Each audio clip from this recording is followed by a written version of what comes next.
Well, it certainly looked to me like he tapped into the quarterback's thought process there. And what I'm hearing more and more when I go around the league, defenders sitting in on quarterback meetings trying to learn more about how they think so they can be in the right position, to be in the right spot, as he was there, to pick that one off and take it all the way back for a touchdown.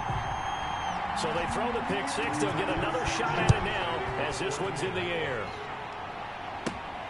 Fielded right around the 8. And a good return as he'll be stopped just shy of the 30-yard line. At their own 29-yard line. Here comes the field general leading his offense back out there for the next possession. And looking to erase his memory bank from his opening drive a moment ago that ended in a pick six for the first points of the ball game. And in my experience, a lot of quarterbacks. And he'll be brought down by the Colts. That sack by the DN, Danico Autry. Got to assume this defense will be charging again here. It's 2nd and 15. Great job defensively. I think he was trying to go through his progressions, find someone to get rid of the football. Before he knew it, he was on his back. So I just bring this right back to what you said in the beginning. A great job defensively. Nowhere to go with the football. That led to the sack. 8 yards on the completion, but now they face 3rd down. And it's 3rd down. They'll look to throw. And Jeffrey's got it. And they get him down, but not before he takes it across the 40-yard line. Complete. 10 yards there and an Eagle first down. It's a gain of 10. And an Eagle. Back to throw.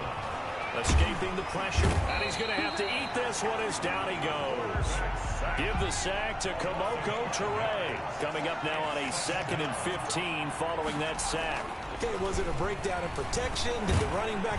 And he's going to go down again. Darius Leonard. That's Darius Leonard, the linebacker who got in and got into the turf. 9 yards.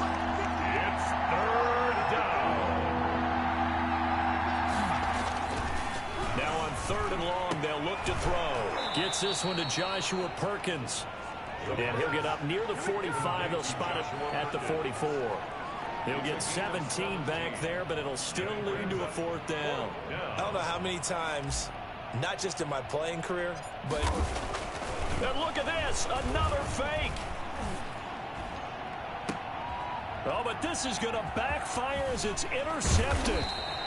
Picked off by Rock Ya-Sin. And the return out shy of midfield to the 46-yard line.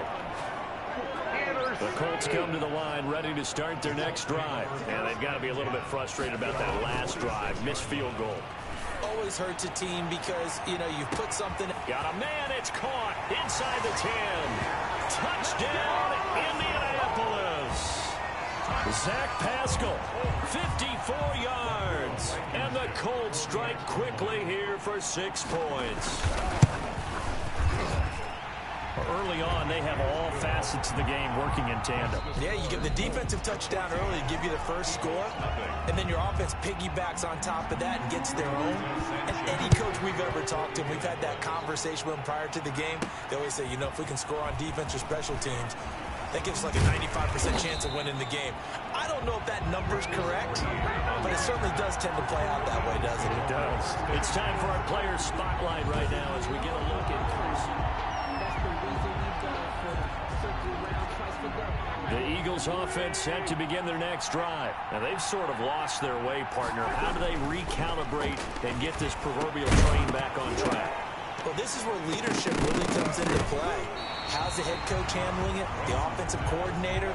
Sometimes they just make a joke. All right, guys, you had your fun? All right. Throw it out the window. Yeah, let's get back on track here. And sometimes that'll work just fine. I guess it's time now to lean on that leadership. It's hauled in by Wilson, 6'4" tight end. And he got blown up on that play. Back at the 20. Taken down back at the 20-yard line. They'll run with the former Badger. It's Corey Clement. And not much room there, so get it up only to about the 21. Just a 1-yard pickup there, and it'll be 4th down. We often talk of situational football. Let's just call it team football. The defense did their job, got off the field, brought... And they're going to fake it from deep in their own territory. A little trickeration there, but it doesn't fool this defense. And, boy, possession here turns over with the football already being in the red zone. So here's a 1st and 10 now down inside the 20. Now Brissett, the backup, his first throw. The toss here completed to Pittman. And the Colts are going to have a first and goal as the tackle is made at about the 5. A 14-yard gain there as they look to improve this 14-point lead. At the 5-yard line. They'll try and run for it on first and goal. And he's into the end zone. Touchdown, Indianapolis. A 5-yard touchdown run. And the Colts, they add on to their advantage. Now Blankenship on for the PAT. Sometimes a group that gets overlooked, certainly, the offensive line. Right there, they really helped with that score. Didn't they tell us in our meeting that when we score touchdowns running the ball, that means the offensive line actually scored first by moving people back beyond the end zone? We saw evidence of that on that play. Takes this about 5 yards deep. And ultimately, he stopped right where he would have been if he had simply gone down to a knee at the 25. 5-yard line. There again is the running back as he trots onto the field. You can count his carries on one finger. They've only given him the rock one time, Charles. What gives? So we can't draw any conclusions just yet. He had to touch the ball multiple times in order to get into a rhythm and have a chance to have success. You know who else gets into a rhythm? The offensive line. They feel better about what they're doing when they know they've had multiple opportunities to get it done. Yeah, well, the conclusion we can draw so far, they're losing here in the second quarter. Let's see if they change tunes. And he can't find a receiver, and he's brought down. Danico Autry, his second sack of the night. Loss of 9 yards. It's second down.